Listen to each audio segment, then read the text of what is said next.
말씀 요한복음 1장 1절에서 4절 말씀, 또 14절 말씀입니다.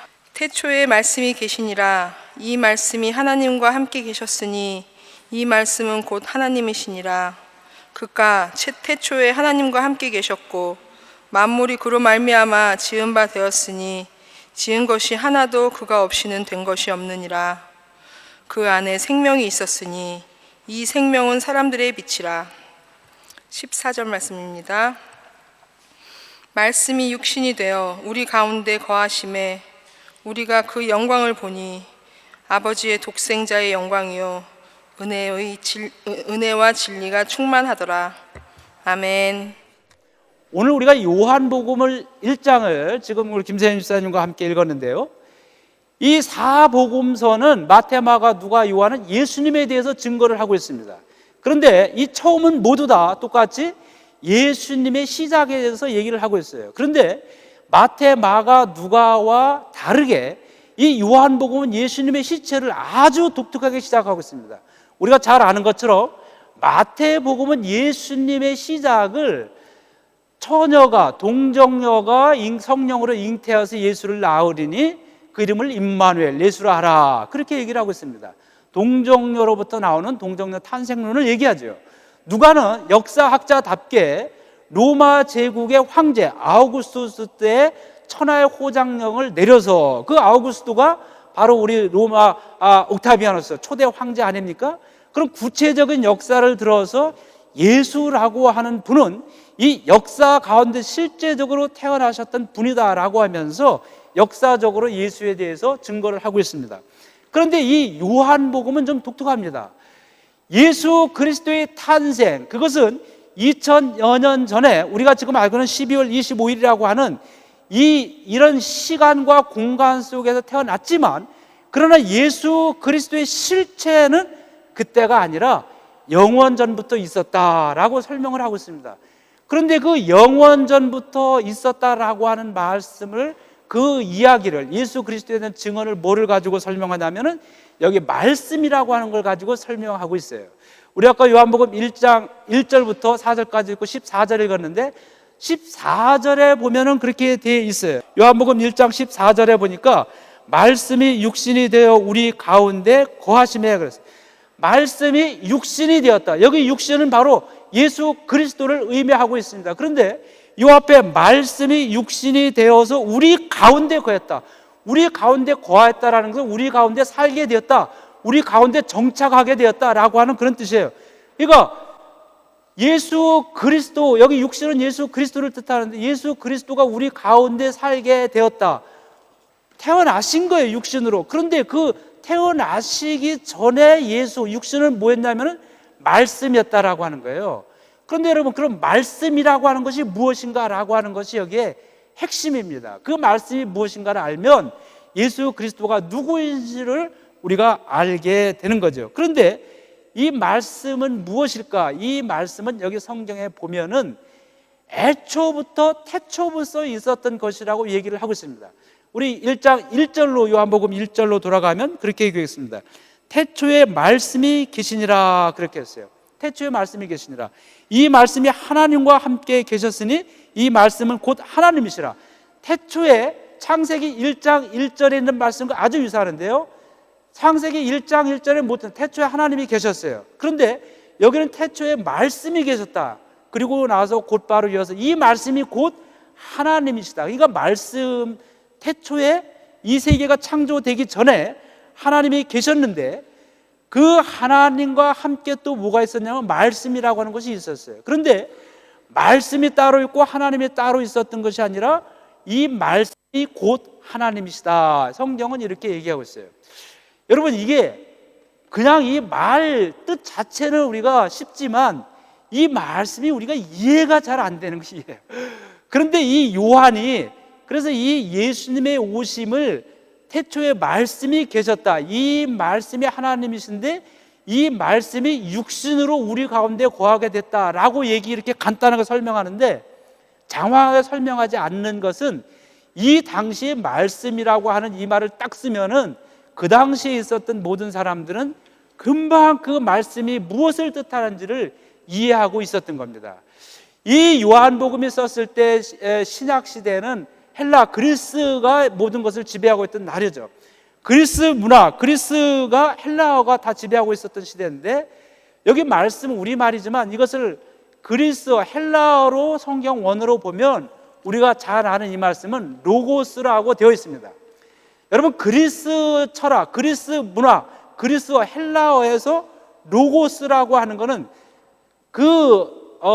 히랍 철학의 시작, 헤라클레이토스, 그 다음에 또 BC 6세기에 있었던 철학자죠. 그 다음에 BC 4세기에 스토아 철학, 그리고 그 뒤로 계속 이어졌던 플라톤과 플라토 학파들, 이런 모든 그리스 철학의 주제가 로고스였는데, 이 로고스는 뭐냐면 아까 말씀드린 것처럼 이런 사물이 존재하는 이 모든 것, 그런데 이 눈에 보이는 실체, 존재하는 것을 존재하게 만드는 그 원인, 그리고 그 원인을 거슬러 올라가서 마지막 그 원인, 그 더 이상 존재할 수 없는 마지막 그 원인을 로고스라고 했던 거예요.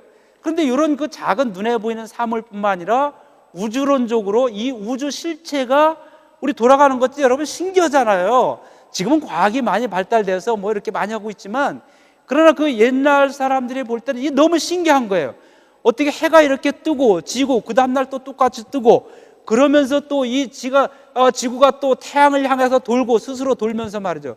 물론 이런 것들도 중세 이후로, 코페르니쿠스 이후로, 갈릴레오 이 이후로 실체적으로 알게 됐지만, 아무튼 이런 모든 것들이 너무나 신기한 거예요. 그런데 이것을 정확하게 그들의 그 과학적 지식과 합리, 이성을 가지고 밝혀내지는 못했지만, 아무튼 이 신비 속에 쌓인 이 우주가 도무지 어떻게 돌아갈까?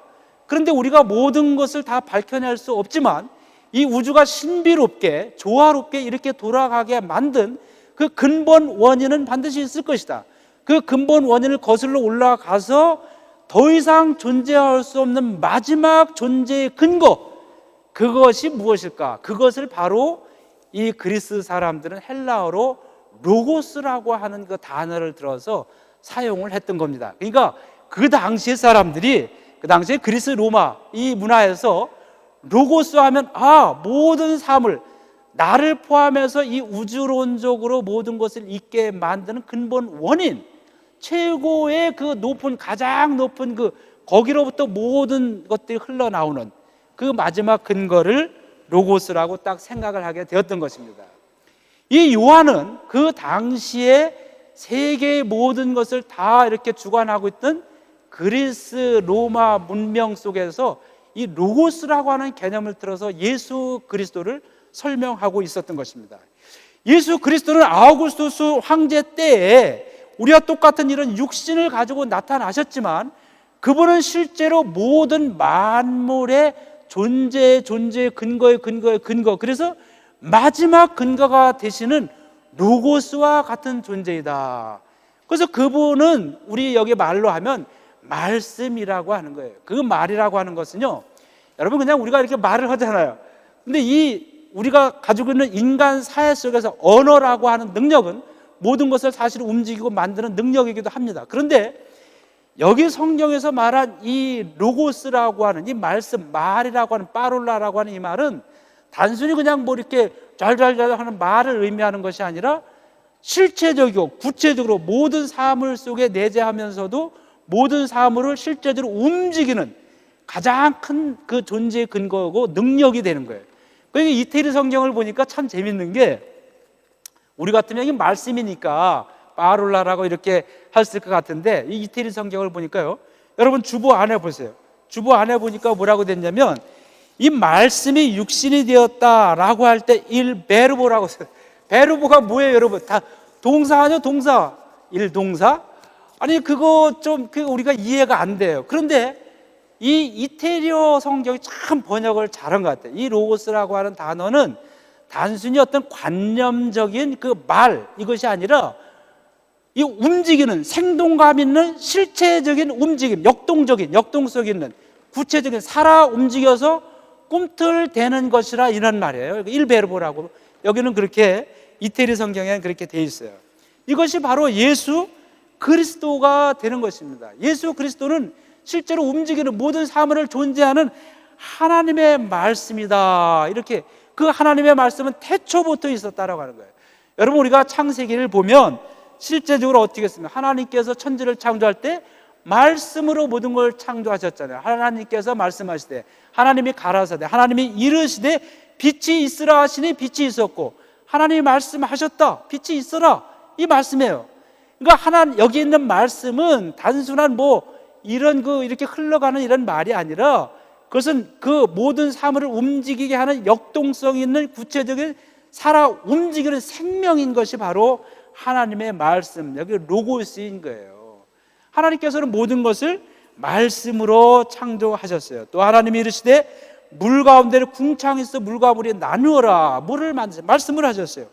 하나님이 이르시되 천하의 물이 한 곳으로 모여라. 말씀에 의해서 모든 것들이 다 창조되고 이 우주가 생성되고 움직이고 이렇게 조화롭게 질서 있게 돼. 시편 33편 6절에 보면 여호와의 말씀으로 하늘이 지음이 되었으며, 시편의 기자도 그 이후로 훨씬 나중이었지만 이런 모든 자연 만물 우주는 하나님의 말씀으로 지어졌음을 시인의 직관적인 그 깨달음을 가지고 그렇게 이야기를 하고 있습니다. 하나님께서 말씀을 통해 이 세계를 창조하셨을 뿐만 아니라 하나님의 말씀이라고 하는 것은 하나님의 그 영원한 존재, 그 무한한 존재가 유한한 우리에게 다가오시는, 우리에게 오시는 하나의 수단이고 방편인 거예요. 여러분, 멀리 있는 사람이, 우리 부모님이 저희들에게, 우리에게 오실 때 어떻게 합니까? 지금은 이제 비행기를 타고 오시죠. 비행기를 타고 오셔서 다시 이제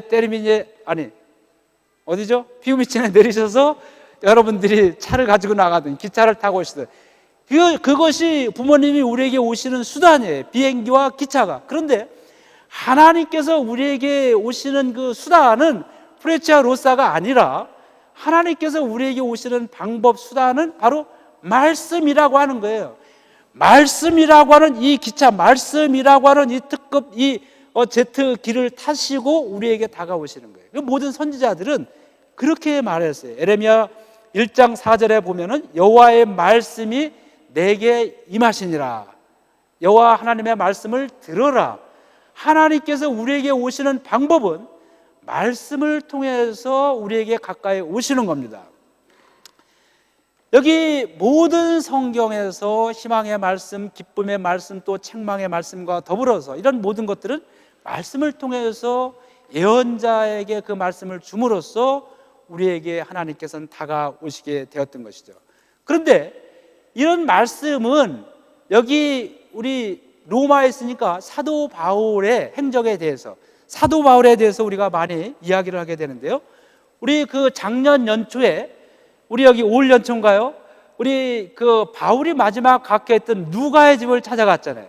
누가의 집을 딱 찾아갔더니 거기 누가의 집에 어떻게 했습니까? 그 가운데 그 지하에 이렇게 거기가 지금 비아델 코르소, 여러분 그 쇼핑 거리 가서 그 눈에 그 찬란한 그 명품 옷들만 보실 게 아니라 누가의 집이 있어요. 그곳에 내려가면 그 누가가 사도행전과 누가를 썼던 집인데, 그곳에 그 바울과 마지막 함께 있으면서 바울이 썼던 그 디모데 후서 그 마지막에 한 구절이 그 기둥에 라틴어로 써 있어요.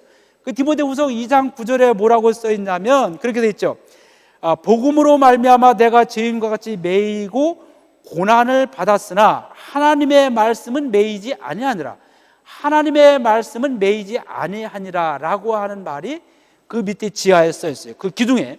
저는 그 연초에 그 말씀을 보면서 얼마나 그 강한 그 전율을 느끼는지 말이죠. 하나님께서 지금 이곳에 계시는구나. 그런데 하나님께서 오셨구나. 그런데 그 하나님의 오심은 바로 이 말씀을 통해서 우리에게 오셨구나라고 하는 것을 저는 느낄 수 있어요. 그래서 그 대리석 기둥에 그 말씀 파여진 그것을 보면서 한참을 기도하면서 감격과 전율 속에 있었던 것을 지금도 기억합니다. 하나님의 말씀은 매이지 아니하니라. 이 하나님의 말씀은 영원히 매이지 아니하고 그의 사랑하는 아들과 딸 속에 거하시는 것이 바로 하나님의 말씀입니다. 그래서 말씀이 우리와 함께 거하심에, 여기 14절에 말씀이 육신이 되어 우리 가운데 거하심에 그렇게 되었던 거예요. 우리 가운데 거하셔야 됩니다. 그분은 멀리서도 우리를 사랑하실 수 있어요. 그런데 너무나 우리를 사랑하시고 너무나 우리를 보고 싶고 그렇기 때문에 우리 가운데로 오신 거예요. 그리고 거하심에라고 하는 그곳에 정착하다, 그곳에 거주하다라고 하는 뜻인데, 아예 그 하나님, 그 당신의 집을 우리의 집 옆으로 이사 오신 거예요. 얼마나 좋은 일입니까? 오늘 딱 눈을 떠보니까 가장 내가 사랑하고 존경하고 좋아하는 분이 내가 당신과 함께 살고 싶어서 말이지, 당신 집 옆으로 이사 왔단 말이에요. 그래서 내 집 옆으로 이사 와가지고 매일 만나는 거예요. 매일 만나서 카페 마시러 나와. 카페도 마시고 식사도 마시고 하고 말이죠. 얼마나 우리 삶이 기쁨과 신나는 그런 삶이 되겠습니까? 하나님께서 그러신 거예요. 육신이 되어 말씀이라고 하는 그 로고스, 그 그리스 철학, 모든 그 문명이 말하고 있는 그런 관념적인 것 같은, 그러나 이 성서에서 말하는 하나님의 말씀은 그것이 눈에 보이지 아니하는 그런 어떤 그 관념으로, 정신으로만 있는 것이 아니라 실제 육신이 되어서, 그 육신이 되었다라고 하는 것은 우리를 만날 수 있다라고 하는 거예요. 여러분들이 다 저도 육신을 가지고 있잖아요. 그렇기 때문에 저와 여러분의 만남이 이루어지고 이런 대화도 이루어지는 거죠. 그분이 우리와 직접적인 만남의 기쁨을 누리시기 위해서 그분이 육신을 입은 거예요, 이유가. 그런데 그분을 보니까 영광이 충만했다. 그리고 은혜와 진리가 충만했다. 그렇게 얘기하고 있어요. 그분이 오름으로 말미암아 우리 가운데 하나님의 영광을 우리가 볼 수 있고요. 그 하나님의 은혜는 뭐예요? 하나님의 선물이에요. 하나님의 말할 수 없는 그 은혜, 하나님의 선물이 매일매일 우리를 차고 넘치게 감싸고 있기 때문에 우리는 지금 살고 있는 거 아닙니까? 2014년도 지난번에 감사한 조건을 다 좀 써내보십시오 했더니 여러분들이 다 써내지는 못하셨는데 제가 생각했던 것보다 정말 많은 분들이 써내셨어요. 그래서 쭉 이렇게 읽어봤는데 너무나 아주 제가 은혜를 많이 받고 그랬어요. 예? 특히 오신 지 얼마 안 된, 이렇게 아주 처음 이렇게 예수를 믿고 교회 나오신 분인데 아주 솔직하게 이렇게 써놓으신 걸 보고 제가 얼마나 큰 감동을 받았는지 말이죠. 예? 그래서 기회되는 대로 이렇게 좀 이런 개인 프라이버시를 침해하지 않으면서 또 우리 모두 함께 공유할 수 있도록 이렇게 좀 이렇게 공개를 하려고 하는데, 아무튼 우리가 돌이켜 보면 지금 내가 존재하고 있는 이 모든 것들은 하나님의 은혜라고 하는 이 단어 아니면 설명할 수 없는, 그것이 오늘 우리들의 삶의 현실입니다. 뭐 다른 사람은 그만두고 저는 그거를 너무 뼈저리게 느끼거든요. 뼈저리게. 건강하고 살아있는 것 같으나 홍기석, 너의 생명은 너의 것이 아니다라고 하는 하나님의 경고를 저는 수없이 받아왔기 때문에 한순간도 하나님의 은혜 아니면 존재할 수 없는 자라고 하는 사실을 저는 역시 매 순간마다 느끼고 체험하고 고백하면서 살아오고 있습니다. 여러분, 그것이 하나님의 은혜예요. 진리예요. 진리가 충만, 예수 그리스도 안에 그 하나님의 선물을 우리가 가지고 있는 거예요. 진리는 인간이 정말 인간답게 바르게 살아가는 도리예요. 사람이 좀 사람답게 살아가야 되는데 요즘 이 시대가 어떻습니까? 사람이 어떻게 사람답게 살아가는 걸 참 상식이 통하지 않는 시대라고 하잖아요. 그런데 우리가 정말 상식이 통하면서도 바른 인간으로 어떻게 하면 살아갈 수 있을까? 그것이 진리예요. 다른 거 어려운 거 아니에요. 도라고 하죠. 그런데 예수 그리스도 안에서 바로 사람이 사람답게 살아가는 그 도, 진리, 그 길을 우리가 발견할 수 있는 거예요. 그래서 예수님께서 뭐라고 하셨어요? 나는 길이요 진리요 생명이다 그랬어요. 나는 부활이요 생명이다 예수님께서 말씀하시고, 나는 세상의 빛이다. 근데 여러분, 예수님께서 뭐라고 하셨어요? 우리만 빛이 아니라 너희도 세상의 빛이다, 너희도 세상의 소금이다. 그렇게 예수님께서 이미 선언을 하셨어요. 소금과 비스무리한 존재다, 소금이 될 것이다, 되면은 좋겠다라고 하는 것이 아니라 너희는 세상의 소금과 빛이다 라고 아주 단적으로 예수님께서 이미 선언을 하셨던 거예요. 그러니까 그 예수님과 함께 이제 우리가 살아간다라고 한다면, 유한한 존재로서 살아가는 우리들은 예수님을 통해서 영원을 살아가게 되는 것이고, 예수님을 통해서 은혜 속에 살아가게 되는 것이고, 예수님을 통해서 영광된 삶을 통하는 것이고 살아가는 것이고, 예수님을 통해서 예수 그리스도로 말미암아 진리의 길을 살아가게 되는 것입니다. 오늘 요한복음은 바로 이 로고스라고 하는 말씀이라고 하는 걸 통해서 바로 이런 분이 예수님이고, 그 예수님이 우리와 함께 계시고 싶기 때문에, 하나님께서 우리 옆에서 살고 싶기 때문에, 늘 우리와 함께 있고 싶기 때문에 임마누엘로 육신이 되어서 우리 가운데 오셨다라고 지금 요한복음은 이렇게 설명을 하고 있습니다. 사랑하는 성도 여러분, 이것이 성탄절 예수 그리스도의 탄생이십니다. 우리는 예수님의 탄생을 기다리면서 지금 이제는 이미 오신 예수님을 다시 우리 마음속에 다시 영접하고, 그리고 이제 다시 오실 재림하실 예수님을 또 한편으로는 기다리면서 살아가는 것이 태초부터 영원까지, 그 하나님의 심판까지 그 사이 중간 시대를 살아가는 우리 존재들이 살아가야 될 삶의 모습입니다. 사랑하는 성도 여러분, 이제 예수님의 오심을 우리가 축하하고 기뻐하면서 다시 한번 말씀이 육신이 되어 우리 가운데 거하신 그 예수 그리스도를 생각하면서, 그 예수 그리스도는 여기 말씀이 육신이 되었다고 그러는데, 그 육신이 되었다라고 하는 것은 다시 한번 우리 속에 주어진 하나님의 영감, 성령의 감동으로 지어진 이 말씀 자체로 다시 한번 또 변화되었습니다. 여러분, 예수 그리스도와 함께 거하고 예수 그리스도와 함께 살아가는 방법은 무엇입니까? 여기 하나님의 말씀, 예수 그리스도의 말씀과 함께 여러분이 살아가시기를 바랍니다. 예수 그리스도의 말씀을 매일 묵상하고, 이 말씀이 우리 삶의 내비게이션에, 북쪽을 쭉 가면서 처음 초행길인 곳은 영락없이 우리가 내비게이션에 의존해서 갈 수밖에 없어요. 근데 그 내비게이션이 제 차에 있는 게 이게 좀 엉터리예요. 갈 수 없는 길을 막 가라고 하고, 길이 없는 곳으로 막 어떤 때는 가라고 해서, 야, 그거 믿었다간 뭐 바닷속으로 그냥 수장될 뻔도 했는데, 그러나 하나님의 말씀이라고 하는 이 내비게이션은 실시간 업그레이드 돼가지고요, 우리 삶을 가장 안전된 곳으로, 가장 영광스러운 곳으로, 가장 은혜의 곳으로, 진리의 길로 우리를 인도하고 있습니다. 이 성탄절에 2014년 가기 전에 여러분 그동안 말씀을 보지 않으셨던 분들은 다시 한번 2014년 가기 전에 이 성탄절교와 함께 복음서를 다시 보시기를 바랍니다. 오늘 요한복음서를 우리가 말씀을 전했는데요, 요한복음부터 한번 읽어보세요. 1장 1절부터 다시 보면서 이 진리와 함께 살아가시는 여러분이 되기를 주님의 이름으로 축원합니다.